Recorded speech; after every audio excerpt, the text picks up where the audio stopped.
Initiate your narrative by starting a conversation and activating change within your community. Hi everyone, and welcome to Shift the Narrative, the fourth official podcast of Silver Needle Runway. I'm your host, Jianella Zegarra, the Student Communications Director for the 37th Annual Silver Needle Runway Show. This year's theme, entitled Reaction, embodies the boldness of a generation who wants to make a change. We are here to fight for what is right, and with doing that, we will empower our community around us. This podcast emphasizes the pillars that shape the S&R brand, with each episode focusing on a different core value, including diversity, sustainability, community, transparency, and leadership. Each of our guests has shown their dedication to integrating these values into their careers and recognize the importance of sharing their knowledge. The Shift the Narrative podcast is here to provide a platform for the students, faculty, and staff of Marist College to highlight their efforts in making a positive change. This 5-episode miniseries will invigorate our listeners to make a statement and fight for the change that they believe in. Initiate your narrative, initiate your reaction. Subscribe to Shift the Narrative to pave the way for a better future. Hi everyone, welcome back to this week's episode of Shift the Narrative, the fourth official S&R podcast. We are thrilled to have Marisa Moore, Director of Counseling Services, here with us to discuss the importance of building and maintaining a positive community. I had an amazing time learning more about the Marist community and ways we can continue to improve it, and we're so excited to share the conversation with Marisa today. Hi, Marisa, and welcome to Shift the Narrative. We're so excited to have you here today. I'm excited to be here. Perfect. So, would you be able to give us like a brief bio about yourself and your career here at Marist? Oh boy. How much time we got? So we got 40 minutes. Okay, thanks for the reminder. So I'm originally from the Bronx. You don't hear the accent because we're not stuck in traffic right now, but she comes out. And I got my undergrad at Binghamton University. Got a master's at Iona, and then I got my PhD at Oklahoma State University, where I got my PhD in counseling psychology. I spent a year at the University of Maryland doing like my pre-doctoral internship or residency. Did a year at University of Pittsburgh for my postdoc, and then Marist was my first big girl job, and I've been here ever since, and I've been here for 7 years. Wow, that's crazy. Yeah. So you've been through it all. You've been all through of it all. Yeah. That's amazing. So we're so happy to have you here today and talk to us about the importance and value of community. So for S&R, community is one of our brand's core values, and we work hard to reach outlying communities while being fully integrated in the Marist community so that our mission is shared throughout our surrounding areas. So what is your definition of community, and what do you think are some traits that a positive community should have? Oh, wow. Okay, so I have to keep reminding myself we don't have like 5 hours, but if I can just like pivot one quick second about what I think about self-care as. Yeah. I know self-care is like a hot topic, hot trend. And a lot of it is how we take care of ourselves, especially when we're working in and trying to survive in systems that can be exhausting. Yeah. And I'm a big believer of self-care. It's not always bath bombs and face masks, but I'm all about that. True. But there is also this aspect of community care that I've really been kind of expanding into, and it kind of segues into why I wanted to start with that. And that community to me is a place where it's not a physical place, although it can be, but it's where you feel seen and where you feel safe, where when you laugh, it's a deep, genuine laugh, not a fake one, where you can breathe, easy. And so to me, I tie that with community care because we have a, responsibility to take care of each other in that sense. Yeah.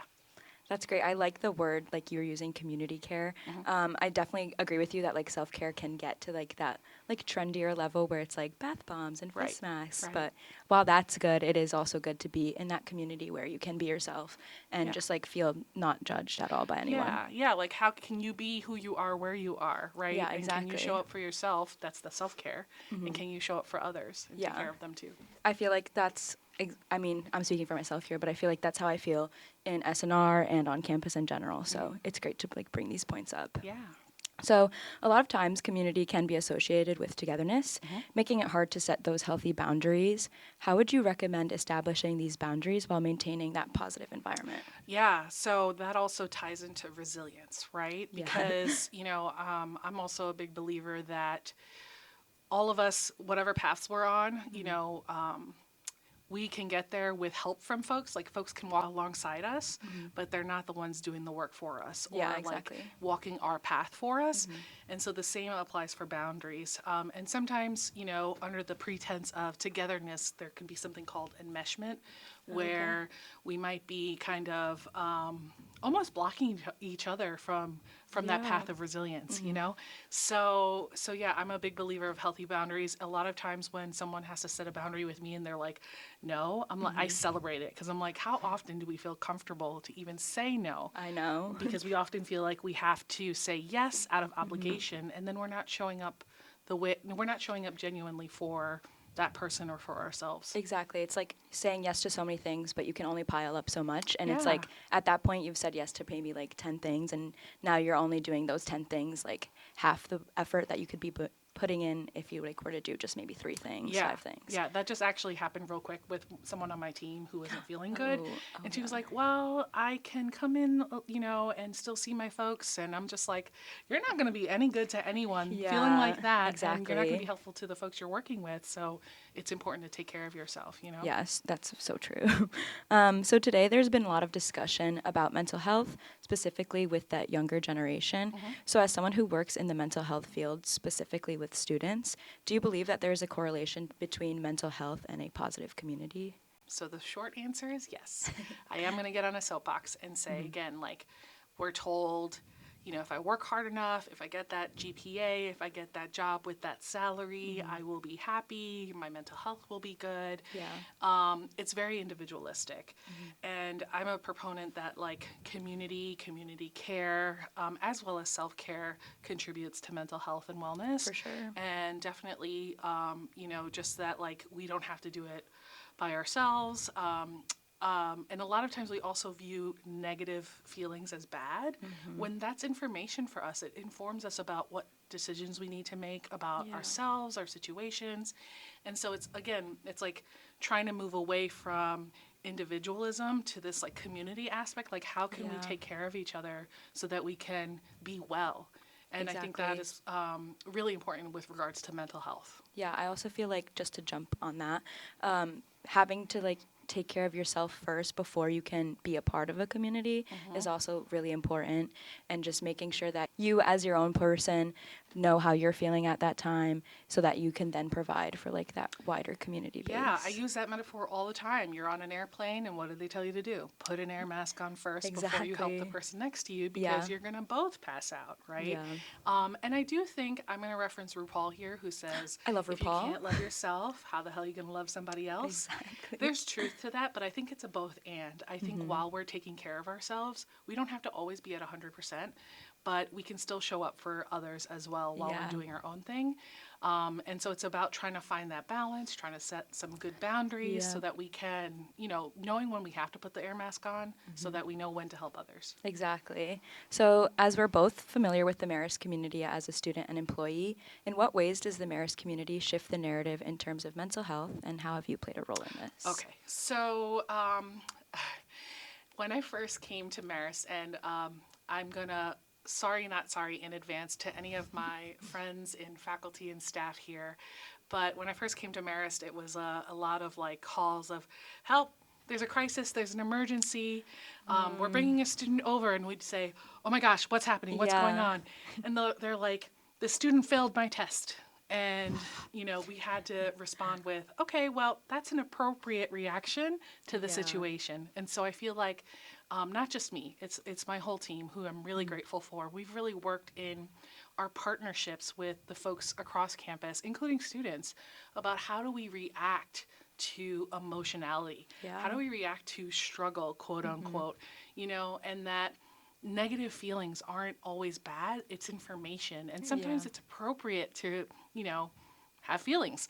So, you know, part of the whole mental health community here is about that we all have a responsibility to each other. It's not just counseling services, but just, I mean, yes, we're the experts, but we're also trying to teach our community how they can take care of themselves so that they could also show up for each other. Exactly. So with regards to mental health, and you, of course, being an expert in the counseling services field, what can students do to diminish the stigma of mental health? Own it, right? I think Again, we're all just trying to look like we have it all together, and I appreciate that you consider me an expert. And I know from like a education and experience standpoint, doesn't mean that I'm not messy sometimes, that I don't have Exactly. my own bad days. Yeah.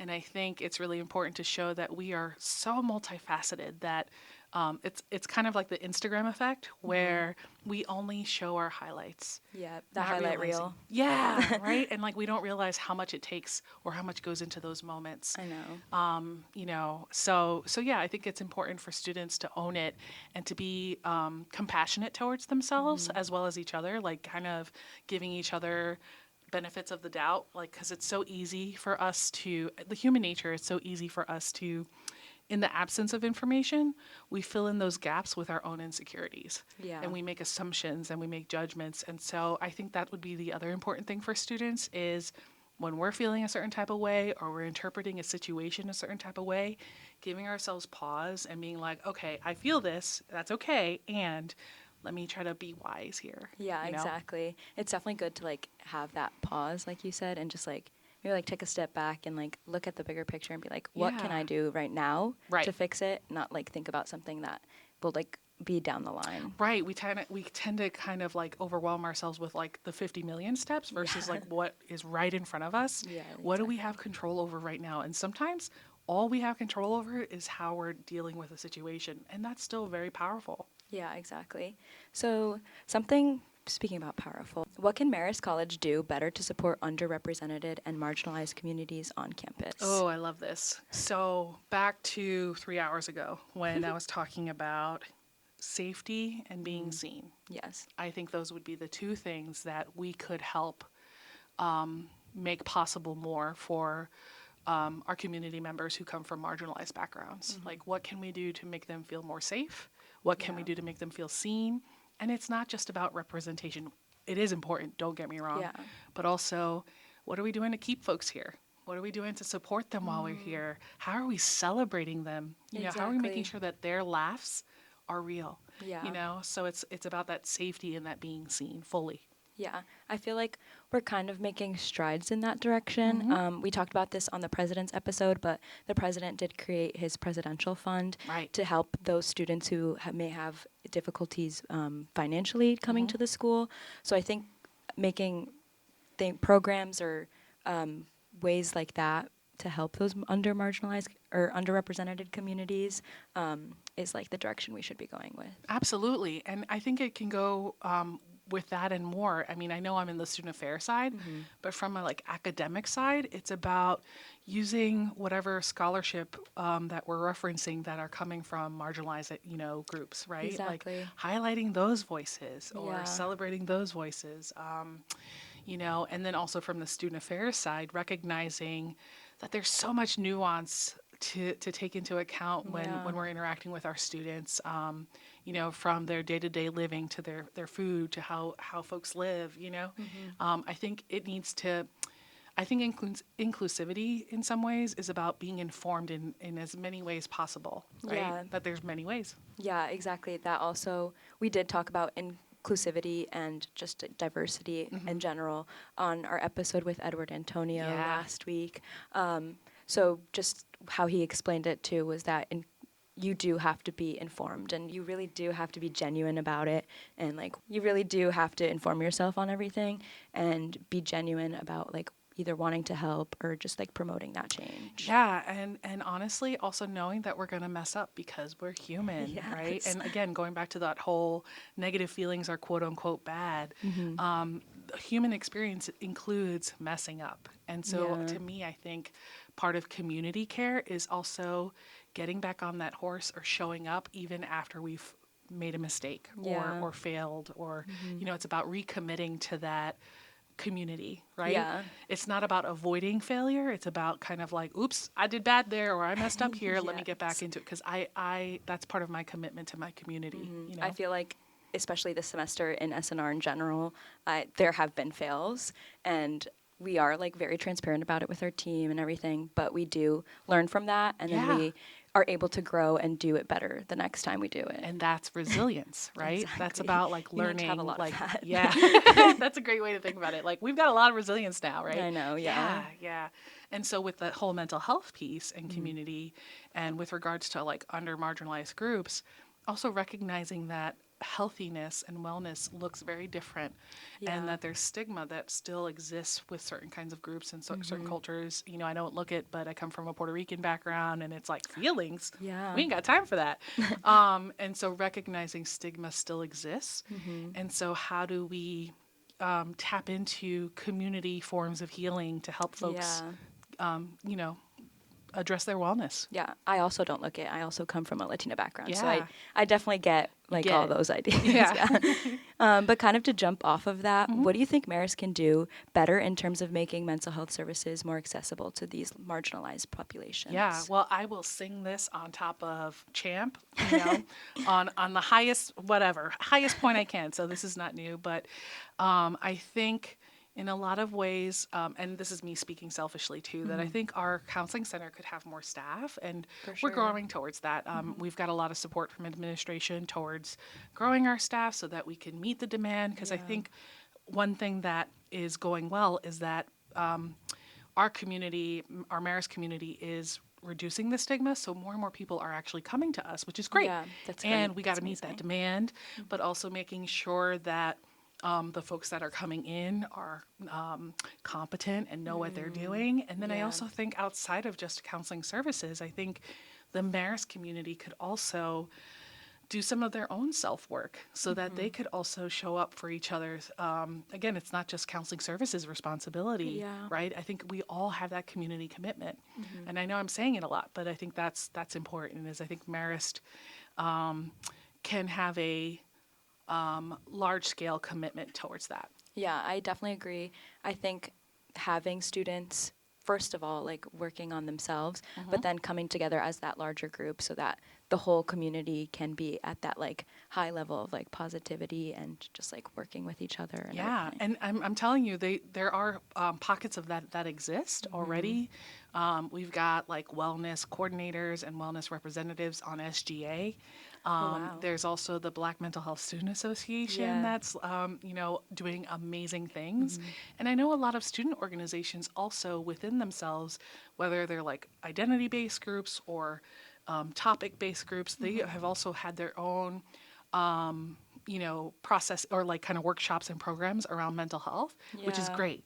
I think we could do more. I feel like that'd be like an amazing thing to bring into SNR. I feel like it's such a overwhelming and like heavy load of work that we deal with during the semester. Oh, yeah. And I feel like just maybe taking like a breather or like having like a little wellness moment in class to just like, if you guys like need anything, we're all here for you. And I mean, I do try to do that with my team as well. If I'm giving them too much work, I like ask if like they need something like taken off their plate or anything, or if like they can help me with something if they're available. But that's perfect. Like that goes back to the whole healthy boundaries, right? It's about communication, like saying to someone, "Hey, are you good? Is this okay? Do we need to shift or pivot?"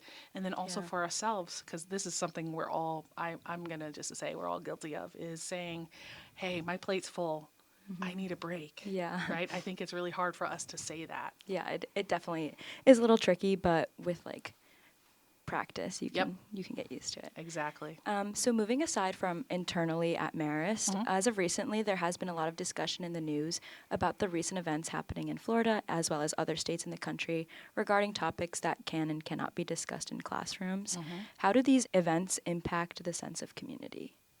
Well, my first response is telling something to stop. We can't tell something to stop existing. Just because we're saying not to bring it into the classroom doesn't mean that they're still not there. Exactly. Yeah. Someone will find it. Someone will find it, else. but it's existing anyway, right? It's always been there. It's kind of like when for example, anytime someone has said to you, "Calm down." Do you calm down? No, it just makes it worse. Yeah. And so here we are, well, not us, but certain areas are saying, "Don't do this," or "Don't say that."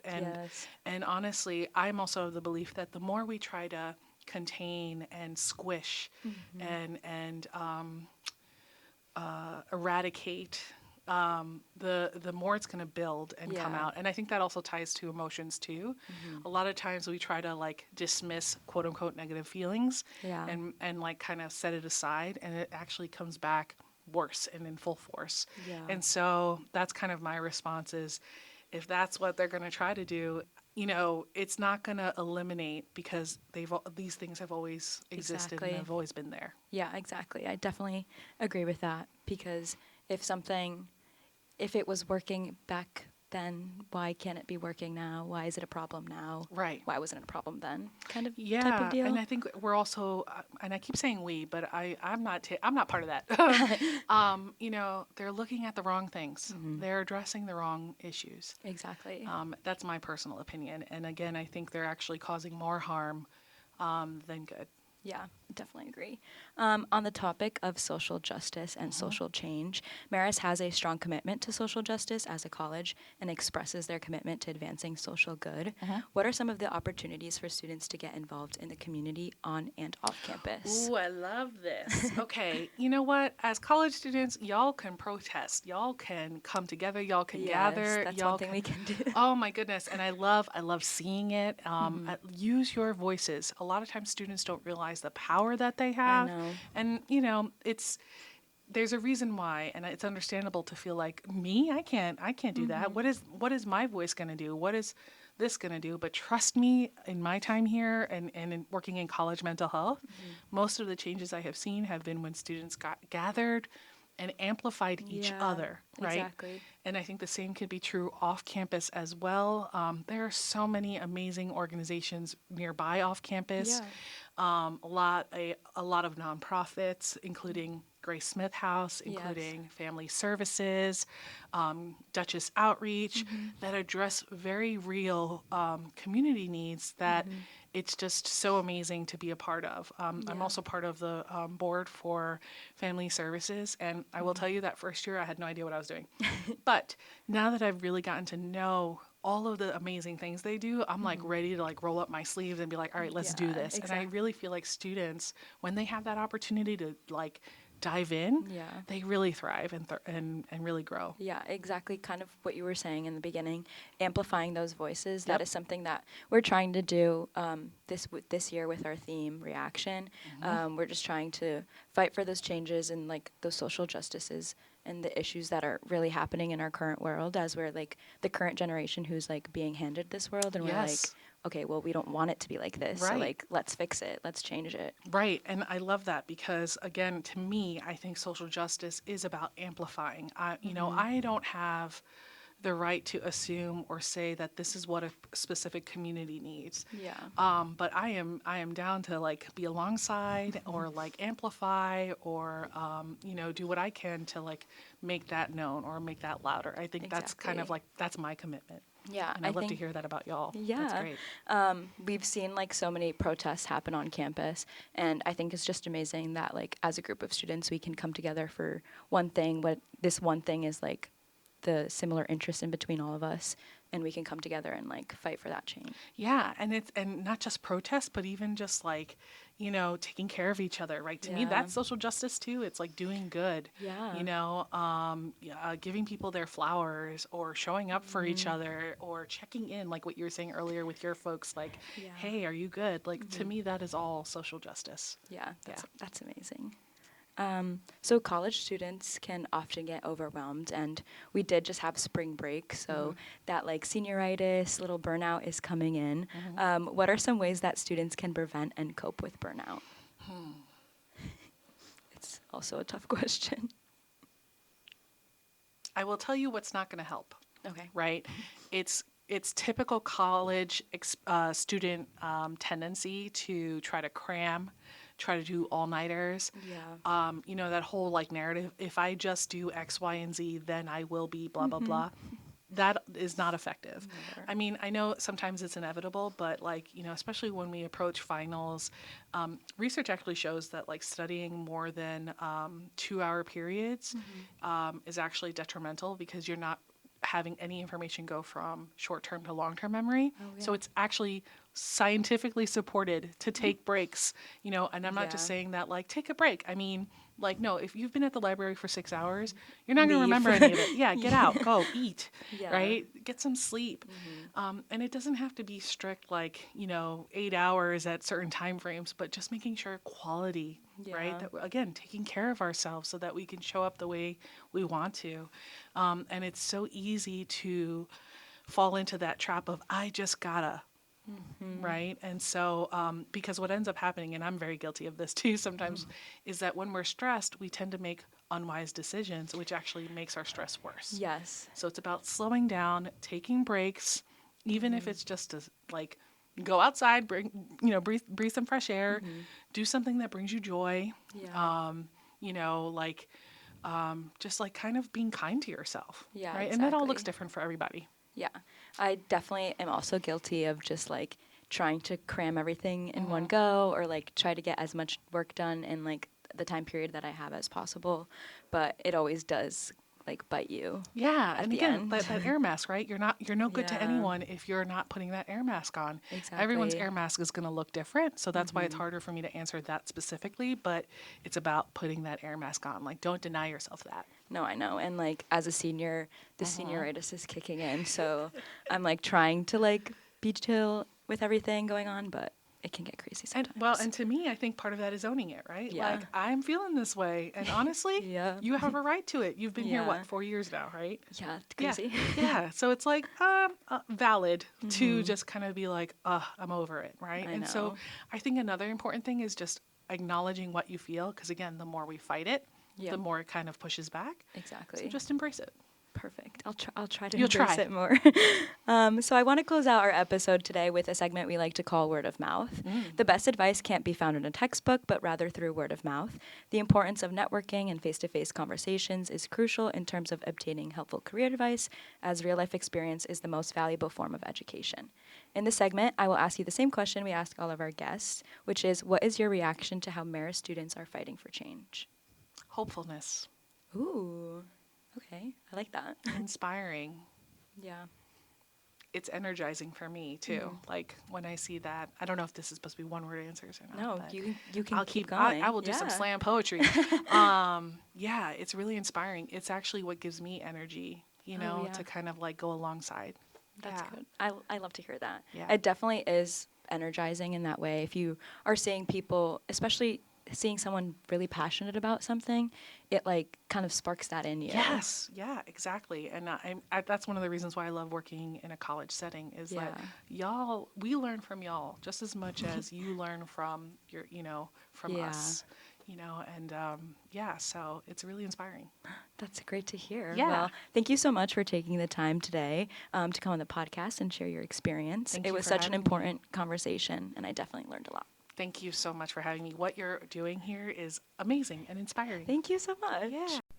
Thank you all for taking the time to listen to our episode of Shift the Narrative. If you liked this episode, please be sure to leave us a review, follow our page, and follow us at Silver Needle Runway on all of our platforms for Shift the Narrative podcast updates. Talk to you soon.